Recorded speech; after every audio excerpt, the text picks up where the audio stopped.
Abra sua Bíblia no Salmo 33. Salmo 33. Nós vamos falar hoje da semana literal, capítulo 9 de Patriarcas e Profetas. Se nós pensamos que já sabemos tudo sobre a criação,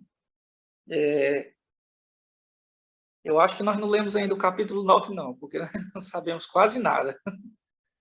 E olha, o que tem de coisas atuais é algo assim impressionante, né?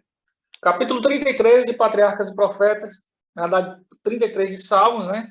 O capítulo é o 9, Patriarcas e Profetas. Vamos para o versículo 6, primeiramente. Salmo 33, versículo 6, nos diz assim: os céus, por sua palavra, se fizeram, e pelo sopro de sua boca, o exército deles.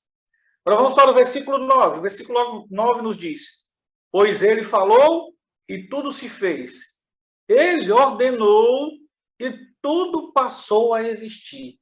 Esse é o Deus poderoso que fala e as coisas acontecem, que dá ordem e tudo passa a existir. Então, é a semana literal.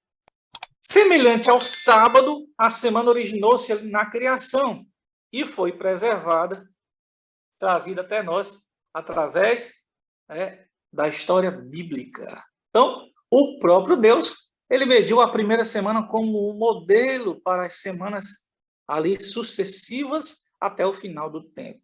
Então, como todas as outras constituem os 7 dias literais. 6 dias foram empregados na obra da criação. No 7º dia, Deus repousou e então o abençoou e separou como um dia de descanso para o homem. Lembrando quando disserem para você, olha, nós não sabemos que dia é hoje, se hoje é uma quinta ou se é uma quarta, se perdeu ao longo da história.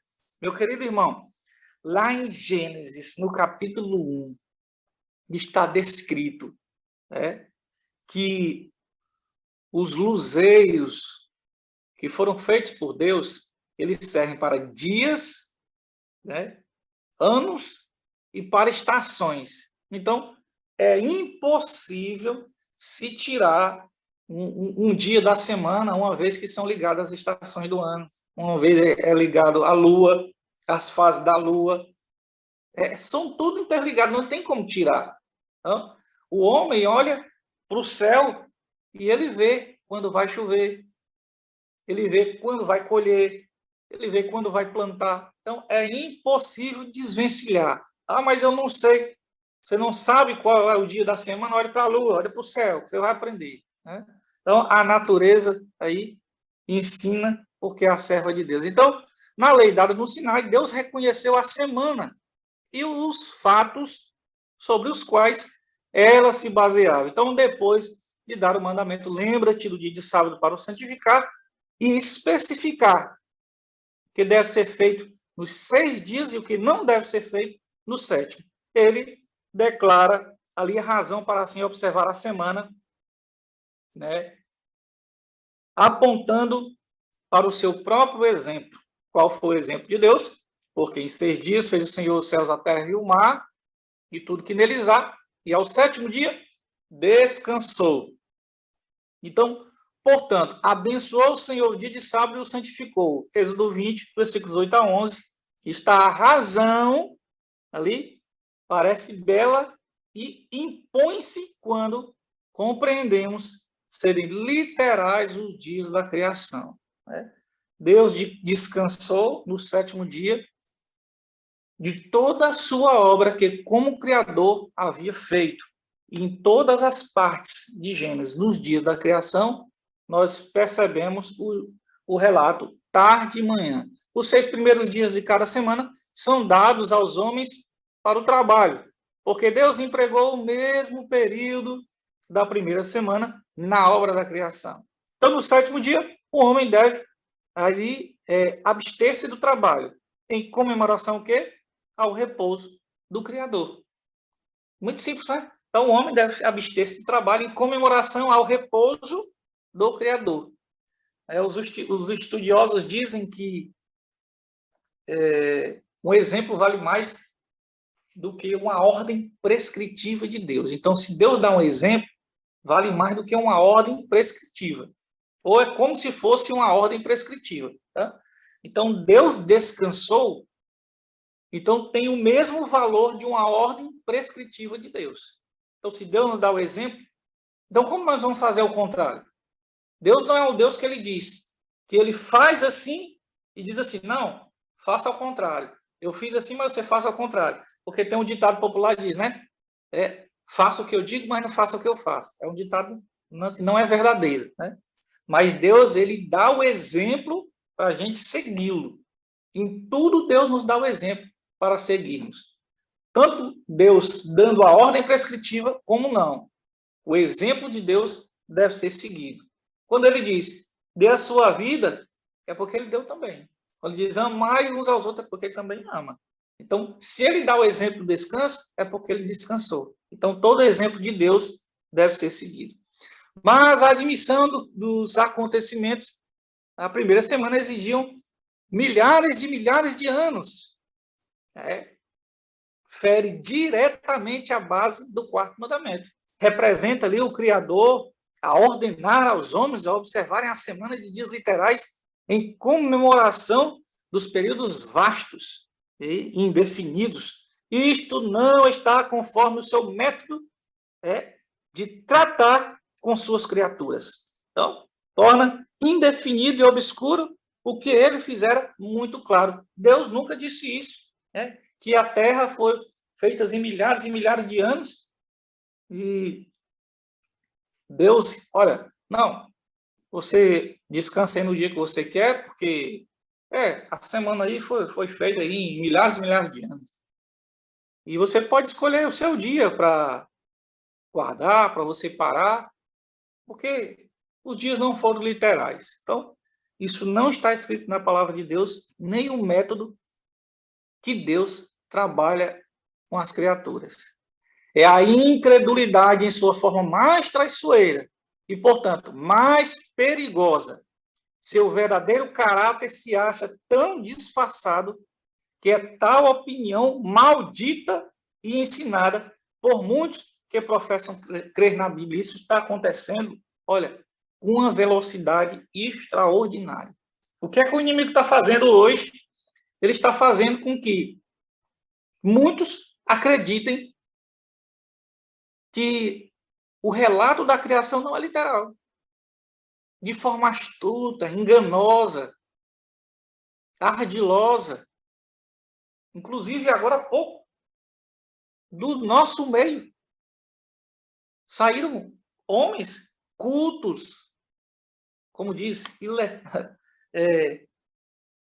com doutorado, mestrado, homens com carreira acadêmica, acreditando que o relato bíblico não é literal, contrário do que está exposto nas Escrituras. Então, temos que ter muito cuidado, porque o inimigo é traiçoeiro, ele é mentiroso, é o pai da mentira. E quando enveredamos por este caminho, se torna muito perigoso. E aquele que tem esse pensamento, ele vai ter um pensamento maldito, que é professar não crer na Bíblia.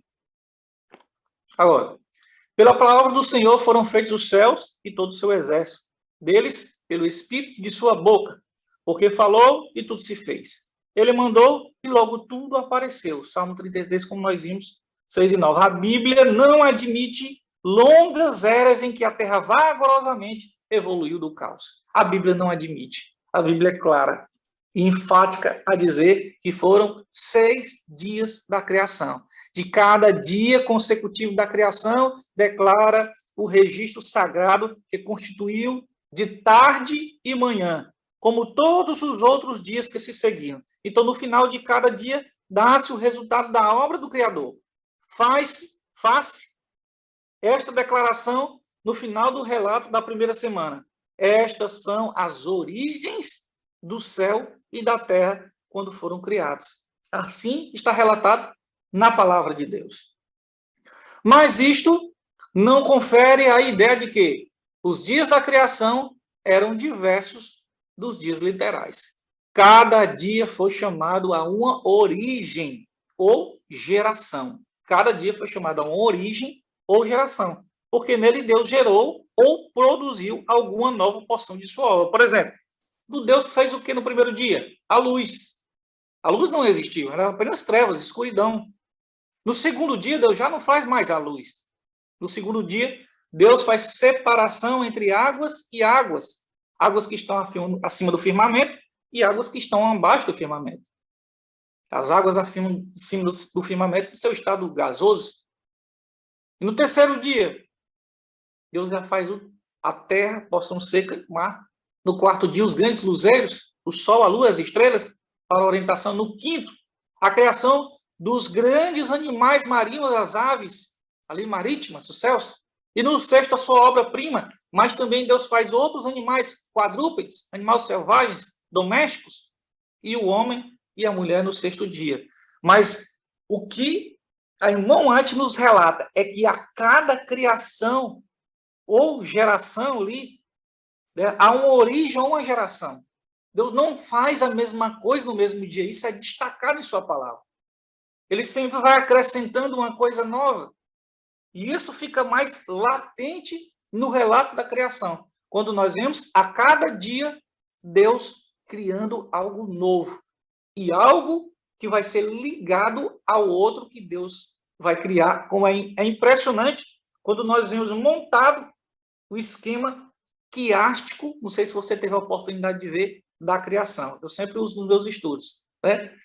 Na luz, se você colocar os 6 dias agrupados, os 3 primeiros em cima e os 3 últimos embaixo, você vai ver que a luz, o primeiro dia, ela está ligada ao terceiro dia.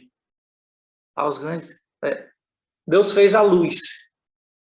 E no terceiro dia, Deus vai fazer na verdade, o quarto, o quinto e o sexto. No quarto dia, o primeiro dia está ligado ao quarto. O primeiro aqui de cima, 1, 2, 3. Para você ver aí, ó. 4, 5, 6. O primeiro está ligado ao quarto. Deus fez a luz no primeiro dia e o quarto dia ele faz os grandes luzeiros. No segundo dia, Deus faz a separação entre águas. Está ligado ao quinto dia. No quinto dia, Deus faz os grandes animais marinhos. Então, Deus só poderia fazer os grandes animais marinhos se houvesse água. Então, o segundo está ligado ao quinto dia. Né? E o terceiro dia está ligado ao sexto, porque é onde Deus faz a porção seca. E ele faz os mares. Então, na porção seca, Deus só poderia fazer o homem, os animais domésticos, os quadrúpedes, se houvesse a porção seca, a terra. Então, o terceiro dia está ligado ao sexto dia. E no sétimo, no meio de tudo, Deus descansa. Deus é perfeito em todas as coisas. Ele é sabedor de todas as coisas. Então, pretendem geólogos achar prova na própria terra de que ela é muitíssimo mais velha do que ensina ali o registro mosaico. Então, ossos de homens e animais, bem como instrumentos de guerra, árvores ali petrificadas, etc., muito maiores do que qualquer que hoje exista ou qualquer que tenha existido durante milhares de anos, foram descobertos, e disto conclui-se que o tema, a Terra foi provada muito tempo antes, na realidade foi povoada muito tempo antes da era relatada no registro da criação. E por uma raça de seres ali grandemente superiores em tamanho e a qualquer homem que hoje vive. Então, alguns pegam os achados aí, arqueológicos e científicos e tentam dizer que, olha, havia uma raça superior há milhões e milhões de anos. Essa raça era muito grande, as coisas eram maiores, mas na realidade só faz cada vez mais provar que a Bíblia está com a verdade. O que foi descoberto ultimamente? Foi achado tecido mole nos fósseis de dinossauros, que a ciência diz que há bilhões e bilhões de anos eles foram extintos da Terra com uma grande explosão de um meteoro. Mas, na realidade, por acaso, foram fazer um experimento e acharam tecido mole.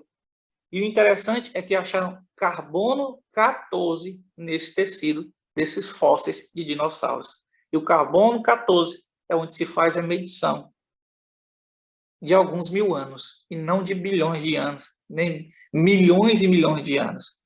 Então, a ciência, ela não tem como caminhar contra Deus. A ciência, ela vai mostrar que a palavra de Deus está correta. Então, não existiram bilhões e bilhões de anos atrás a existência de dinossauros.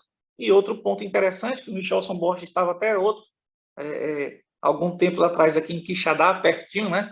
Isso, para fazer um registro de alguns fósseis. Como se explica em vários desertos do planeta encontrar fósseis de tubarões, baleias, animais marinhos, como se encontrar no sertão do Ceará animais marinhos? Fósseis. Como é produzido um fóssil? Um fóssil só é produzido quando ele é soterrado rapidamente com lama e água. Não há outra forma de se produzir um fóssil. Mas como se explica no sertão do Ceará, foi encontrado fósseis. Ou no Atacama, no Chile, e outros desertos aí, espalhados pelo planeta. Apenas um dilúvio universal. Não há outra explicação. Então, todo o raciocínio tem levado muitos crentes professos na Bíblia a adotar a opinião de que os dias da criação foram períodos vastos e indefinidos. Mas, fora da história bíblica, a geologia, que é o estudo da Terra, nada pode provar. Aqueles que tão confiadamente raciocinam acerca ali de suas descobertas não têm uma concepção adequada do tamanho dos homens, animais e árvores anteriores ao dilúvio ou das grandes mudanças que então ocorreram, a não ser através da palavra de Deus. Então, restos encontrados da terra dão prova das condições em que muitas espécies muitos aspectos diferiam do presente. Mas o tempo em que essas condições existiam apenas pode ser descoberto pelo registro inspirado. Apenas. Então, na história do dilúvio, a inspiração explicou aquilo que a geologia, por si só, nunca poderia sondar. Nunca poderia sondar. Eu vou dar um fato aqui para você. Olha. Os homens são muito sábios, inteligentes. Tudo bem, tá certo. Tem a ciência, tem os métodos científicos, que nem não é 100%. A gente pode dizer que algumas coisas acertam, né? Mas eu vou dar um dado. Os homens querem saber o que vai acontecer ou o que aconteceu daqui, supostamente, há milhões e milhões de anos atrás, diferentemente do relato bíblico inspirado por Deus, e não conseguem resolver o que aconteceu há meia hora atrás. Vamos supor, um homicídio. Vai à perícia forense, anota os dados, bate fotos, faz tudo, mas não consegue resolver o que aconteceu há meia hora atrás. E quer explicar aquilo que supostamente aconteceu há milhões e milhões de anos. Então, essa é a mente humana. Né? Nos dias de Noé, homens, animais e árvores, muitas vezes maiores dos que hoje existem, foram sepultados e assim conservados como prova para gerações posteriores de que os antediluvianos pereceram por um dilúvio. Então, provas incontestáveis estão ao redor de todo o planeta. Os fósseis aí, eles gritam que houveram aí um dilúvio, que houve um dilúvio mundial. Né? Era o desígnio de Deus que a descoberta dessas coisas estabelecesse fé na história inspirada. Você acabou de ouvir o que a irmã White ela escreveu há mais de 150 anos. Era desígnio de Deus que a descoberta dessas coisas estabelecesse fé na história inspirada. Então, cada vez que o homem acha alguma coisa, é para a gente ter mais fé, porque não tem como encontrar a palavra de Deus. Vai sempre dar de contrário, né, a ciência evolucionista, mas a ciência criacionista vai de acordo com a palavra de Deus. Mas os homens, com seus vãos raciocínios, caem no mesmo erro que caiu o povo anterior ao dilúvio. Olha, os animaizinhos entravam na arca. Os animais entravam de par em par. Você consegue imaginar isso? Na sua frente hoje, passando um monte de animal para um determinado lugar, sozinho, e você não querer saber o que é isso, não ficar assim e olhar e... Isso é normal? Você passa uma manada de boi na sua frente, você já fica admirado. Oi, você dá um grito também, oi! Você imagina vários e vários animais, várias espécies de animais. E eles não quiseram saber. As coisas que Deus lhes dera como benefício, mudam eles em maldição, fazendo delas mau uso. Deus nos deu os métodos científicos, porque Deus nos dá capacidade intelectual para buscarmos objetivos em prol da pregação do Evangelho, mas os homens usam ou fazem mau uso deste dom que Deus dá para irem de contrário à palavra de Deus. Isso traz maldição. É uma das armadilhas de Satanás, levar o povo a aceitar as fábulas do ateísmo, pois ele pode assim obscurecer a lei de Deus. Tudo leva a esse sentido. Anular a palavra de Deus, em especial a lei de Deus, e em especial o quarto mandamento. Satanás vai fazer de todas as formas e buscar de todos os lados para anular da mente humana a lei de Deus. Em si mesmo, que é muito clara, ele quer formar aí audazes os homens para se rebelarem contra o governo divino, assim como ele fez. Seus esforços são especialmente dirigidos contra o quarto mandamento, porque tão claramente aponta para o Deus vivo, o Criador dos céus e da terra. O coração da lei de Deus é o quarto mandamento, onde diz com todas as letras que Deus é o quê? É o Criador de todas as coisas. Porque em 6 dias fez o Senhor os céus, a terra, o mar e tudo que neles há. Então não é à toa que Satanás ataca a literalidade da semana da criação. Porque em 6 dias fez o quê? O Senhor os céus, a terra, o mar e tudo que neles há. Ele vai atacar a semana da criação, porque ele vai atacar o quarto mandamento da lei de Deus. Porque é o centro, é o coração da lei de Deus. Ele vai chegar, ele chega a esse ponto porque ele sabe que se ele ali conseguir tirar da mente e do coração do homem que Deus é o Criador, ele também tirará o sábado da criação da mente do povo. Há um esforço constante feito com o fim de explicar a obra da criação como resultado de causas naturais.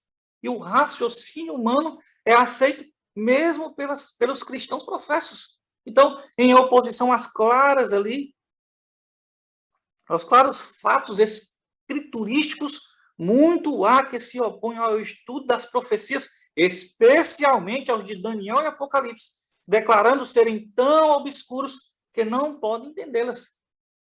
Contudo, estas mesmas pessoas recebem avidamente as suposições dos geólogos em contradição com o registro mosaico. Você consegue entender isso? As pessoas, olha, abrem Daniel e Apocalipse, olha, ninguém pode entender, não. Está muito simbólico, é difícil. Mas aí vem um geólogo e diz, olha, isso aqui acontece assim, assim. Foram milhares e milhares de anos. E as pessoas, profetas cristãos, esquecem do relato bíblico inspirado, não, mas vão acreditar num humano, pecador, pobre, coitado, igual a gente. E esquecem, deixam de lado as profecias, deixam de lado o relato inspirado, mas vai acreditar num comedor de feijão e rapadura como nós. É algo impressionante, estarrecedor, o que o inimigo faz. Primeiro, dizendo que nós não podemos entender as profecias. Né? O Senhor Jesus, no capítulo 13 de Mateus, dos versículos 13 a 15, ele nos fala algo maravilhoso para cada um de nós. Sabe por que nós não entendemos as profecias, muitas vezes? Sabe por que muitos não entendem as profecias? Sabe por quê? Porque o coração está endurecido. Jesus falava e muitos ouviam, mas ouviam, entravam no ouvido e saíam no outro. Eles viam Jesus falando, mas continuavam apenas vendo e não entendiam, porque o seu coração estava endurecido. Mas todo aquele que tem um coração sincero, Deus vai fazer com que compreenda as suas profecias, as suas palavras sagradas. Você lembra do eunuco? O Espírito Santo enviou Filipe para o alcançar. E o eunuco estava lendo, Atos capítulo 8, o eunuco estava lendo o livro do profeta Isaías. E ele perguntou, compreendes o que lê? E o eunuco falou, como eu posso compreender se ninguém me explica? Se o seu coração for sincero, Deus vai enviar agentes para que você possa compreender a palavra de Deus. Deus vai lhe dar respostas do estudo que você está fazendo, da sua indagação, da sua dúvida, para você ter mais certeza no relato bíblico. Mas se aquilo que Deus revelou é tão difícil de entender, quão incoerente é aceitar meras suposições com relação àquilo que ele não revelou. Precisamente como Deus realizou a obra da criação, jamais ele revelou ao homem. A ciência humana não pode pesquisar os segredos do Altíssimo. Seu poder criador é tão incompreensível como a sua existência.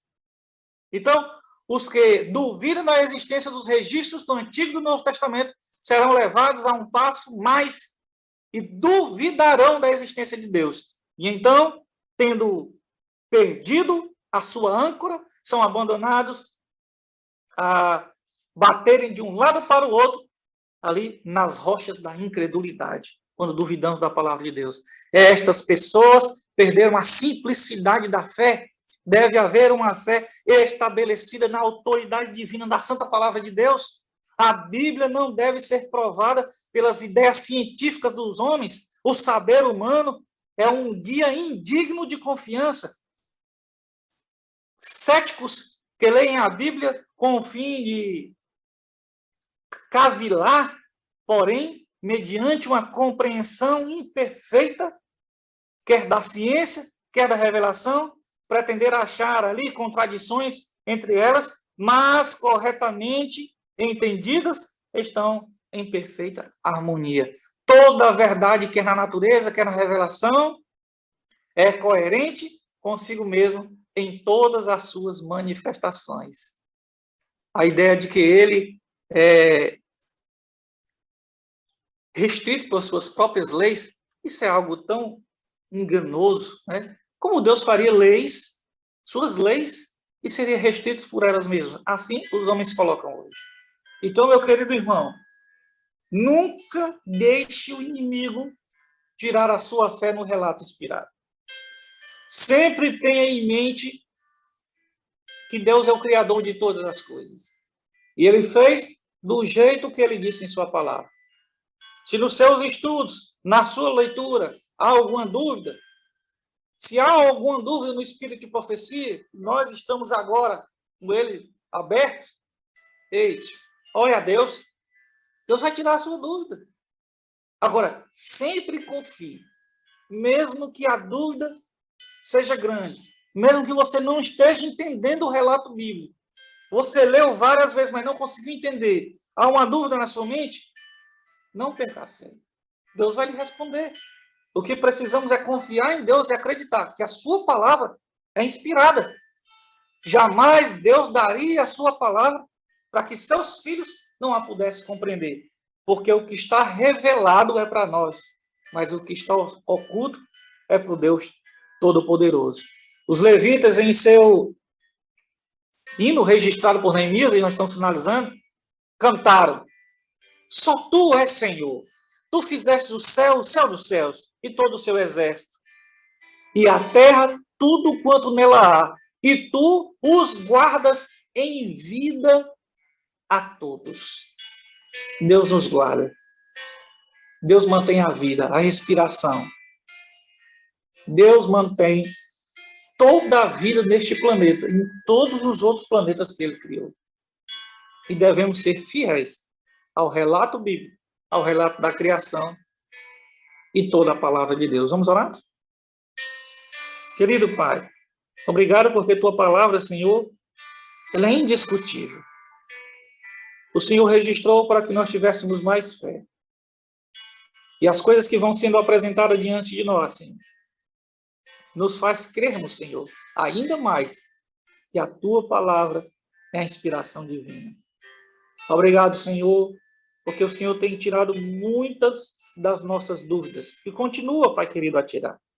Abençoa as famílias aqui representadas, que a tua palavra seja exaltada nos lares, seja ensinada, Senhor, nas casas, e assim muitos venham a compreender que o Senhor é infalível e que jamais erra em todo o seu relato. Abençoa-nos, Pai, com uma fé extraordinária. Abençoa-nos com uma comunhão com o Deus Todo-Poderoso, inabaláveis. E nos prepara, Senhor, para darmos testemunho hoje que o teu relato é inspirado e verdadeiro. Em nome de Jesus. Amém.